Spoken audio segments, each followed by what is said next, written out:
When I signed with the Vancouver Canucks, I was asked what number I wanted. I responded that I would love to wear number 28, the number I've worn on my jersey since I was 12 years old and basically my whole professional career. When the selection was made public, I found out the significance of the number. While I did not know Luc, nor did I know he wore number 28 with the Canucks, I certainly remember his heartbreaking story and tragic passing. Out of respect to him and to honor his memory, I've decided to change my jersey number to number 82. Statement from Ian Cole. Wow. Respect. That's the one word that comes to me right away is respect. This is a classy, respectful move by Ian Cole. And I would say a move that he did not have to make. And that's kind of what I articulated earlier in my vlog when I was talking about the numbers chosen by Bluger, Susie, and the one that caused the most discussion is Ian Cole choosing number 28, a number last worn by the late Luc Bourdon up until 2008 when Bourdon tragically passed away in a motorcycle accident in New Brunswick in May 2008.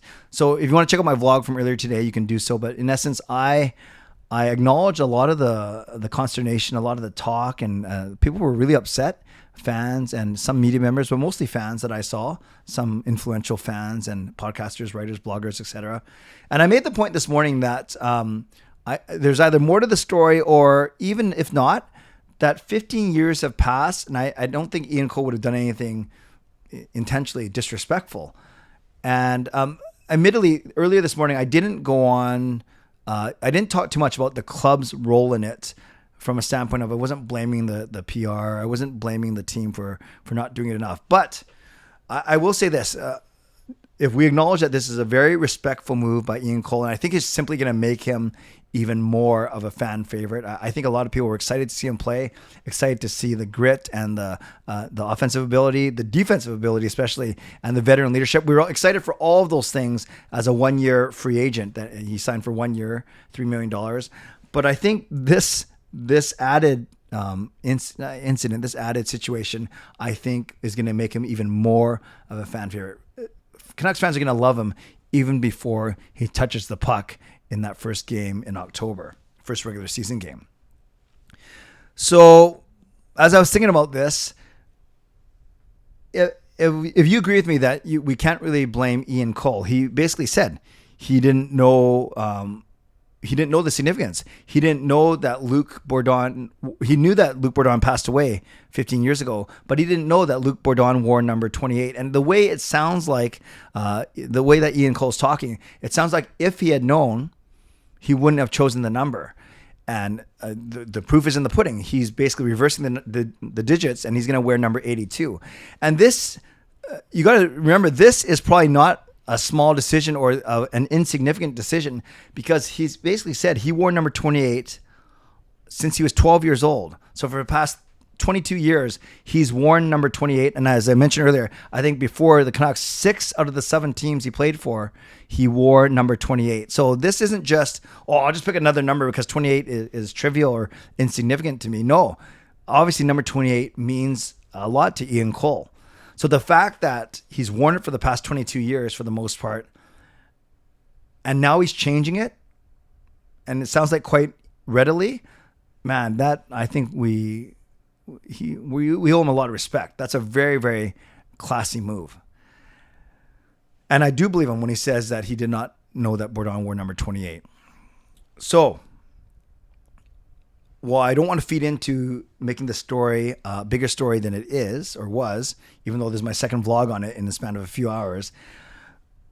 Would you say then the onus is on the Vancouver Canucks, that someone in the Canucks organization, and you don't have to proactively say, hey, Ian, you can choose any number except for 10, 16, 12, 22, 33, and 19. I know that went out of order, but basically, I don't think you proactively expect the Canucks to go choose any number except this one, and then also mention number 28. But when Cole told the Canucks what number he wanted to wear, you would think that there'd be someone in the Canucks organization that says, okay, respect your desire, but just so you know.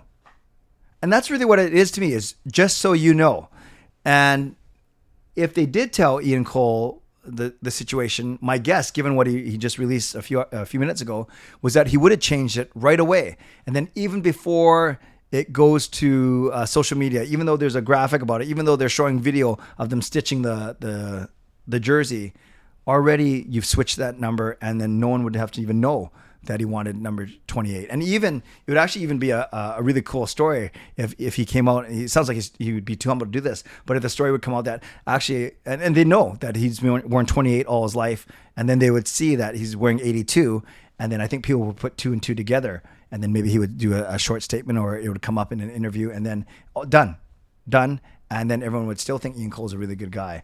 But the fact that he chose the number, and there was some media that went out about it, and then whether it's because of backlash or a team member got to him, or it doesn't matter, he decided that he had to come out and make a statement. I know a lot of Canucks fans think that the team put Ian Cole in a really tough situation, and unfortunately he hasn't even played a game for the Vancouver Canucks yet, and some would say it's unfortunate that he'd have to make such a statement. So this is what I'm getting at. I think we'd all agree that it's a very classy move. A lot of respect should go to Ian Cole for the respect that he is showing to Luc Bourdon and Luc Bourdon's legacy. All good, for sure. Check mark. I think we all agree on that. Now, I guess my question to you is do you think the Canucks should be more proactive? Do you assign them any fault or blame? It's a strong word, but do you basically think the Canucks should be more proactive? And when Ian Cole made that decision to wear number 28, should someone have stepped in and basically said, just so you know? And really, that's what I'm getting at, is just so you know. Because then, as long as Ian Cole knows, then it's really up to him. And I think I was getting into this, and I forgot to finish the thought. My guess is he would have said, yeah, okay, no problem, I'll change to a different number. If he had known the story and still chosen to wear number 28, I still don't think that makes Ian Cole a bad guy. And that's what I kind of articulated earlier today. I think there might be a lot of people, or at least some people in fandom, that would be not okay with it. But that would then it's Ian Cole's choice. Then he makes the choice of what he wants to wear and how badly he wants to wear that number 28. But it sounds like he wasn't made aware, and it sounds like then I think the onus was on the Canucks to at least bring it up to him and then give him the choice, and then see what happens from there. So Canucks fans, let me know what you think. I think ultimately this is a really classy move. A lot of respect for Ian Cole. I think he's, like I said, he's going to become even more of a fan favorite now, and he hasn't even been on the ice yet for the Vancouver Canucks. And then my question to you is, did it behoove the Canucks to actually tell him about Luc Bourdon wearing number 28 before all of this got to social media? You might say, yeah, the Canucks got to do better. Others might say, no, it's this really isn't a big deal in the big scheme of things, and people are always looking for a story. That's not necessarily me. I just like to talk about what's relevant, what's prevalent for Canucks fans, and this is something that certainly a lot of Canucks fans are talking about right now in the second week of July. So let me know what you think. Leave a comment below. I'd love to read, react, or reply as always. Shout out to my sponsors, Van City Experts Real Estate, Perform and Transform, Personal Training, Weight Loss. Thank you, legendary Lucas Gates, legendary Carol Bovenlander, legendary Andrew Chang, Hall of Fame and franchise members as well. And thanks to all of you. Always appreciate you. Never take you for granted. It's still our wedding anniversary. Brandon and Elena had an awesome wedding, beautiful wedding downtown at the cathedral. It's still Fangirl's birthday. So once again, happy birthday, Fangirl. And I'm still doing my members Ask Me Anything tomorrow. So if you're a member, leave me a question for my AMA on my community tab, and I'll get to it for sure. All right, friends, let me know what you think of this decision. As always, subscribe, like the video, leave a donation, become a member, upgrade your membership, and give me your thoughts in the comments below. Stay safe, stay healthy, take care of yourselves, and take care of each other. Have a great day. God bless, and go Canucks go.